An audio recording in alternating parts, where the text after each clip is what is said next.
AP టీడీపీలో MLA Kolakapudi Srinivasarao, MP Kesineni చిన్ని మధ్య వివాదం రోజు రోజుకు పెద్దదవుతోంది. ఎమ్మెల్యే టికెట్ కోసం చిన్ని తన దగ్గర 5 కోట్లు తీసుకున్నారని కొలకపూడి చేసిన ఆరోపణలు పెద్ద దుమారం రేపాయి. అలాగే వైసీపీ నుంచి వారి దగ్గర డబ్బులు తీసుకుని పదవులు ఇస్తున్నారని, వైసీపీ నేతలతో చిన్ని వ్యాపార లావాదేవీలు నిర్వహిస్తున్నారని కూడా కొలికపూడి ఆరోపించారు.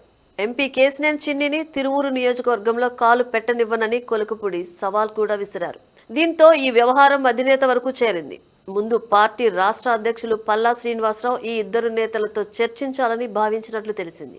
అయితే దుబాయ్ పర్యటనలో ఉన్న చంద్రబాబు ఇద్దరు నేతలతో తానే స్వయంగా మాట్లాడుతానని, అప్పటి వరకు సైలెంట్ గా ఉండాలని సూచించినట్లు వార్తలు వచ్చాయి. దీంతో ఈ వ్యవహారం ఓ 4 రోజుల పాటు సైలెంట్ అయింది. ఇక ఏపీ తిరిగి వచ్చిన తర్వాత మొంతా తుఫాన్ పనుల్లోనే చంద్రబాబు మునిగిపోయారు. ఆ తర్వాత తన తమ్ముడి కుమారుడు నారా రోహిత్ వివాహ వేడుకల కోసం హైదరాబాద్ వెళ్లారు. దీంతో కొలికపూడి కేసినేని పంచాయతీపై దృష్టి పెట్టలేదు. ఇదే అదునుగా భావించిన ఎమ్మెల్యే కొలికపూడి మరోసారి తన నోటికి పని చెప్పారు. తాను చేసిన ఆరోపణలకు కట్టుబడి ఉన్నానన్నారు. ఢిల్లీలో పేకాట ఆడుతున్న సమయంలో ఎంపీని పోలీసులు పట్టుకున్నారని కొత్త ఆరోపణలు చేశారు. అలాగే ఓవైపు మొంతా తుఫాన్ వల్ల ప్రజలు తీవ్ర ఇబ్బందులు పడుతుంటే ఎంపీ చిన్ని ఎక్కడ ఉన్నారని ప్రశ్నించారు.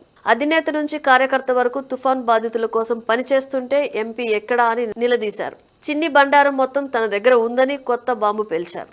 ఓవైపు అధినేత సైలెంట్ గా ఉండాలని సూచించినా కొలికపూడి మాత్రం అవేమీ పట్టించుకోవటం లేదు. ఇందుకు ప్రధాన కారణం కొలికపూడి వెనుక సొంత పార్టీకే చెందిన ఓ బలమైన నేత ఉన్నారనే మాట వినిపిస్తోంది.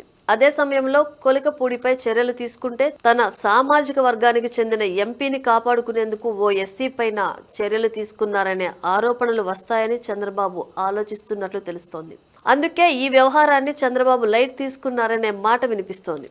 ఈ విషయంలో ఏం చేయాలో తెలియకే చంద్రబాబు సైలెంట్ గా ఉన్నారనే మాట ఇప్పుడు పొలిటికల్ సర్కిల్లో వినిపిస్తోంది.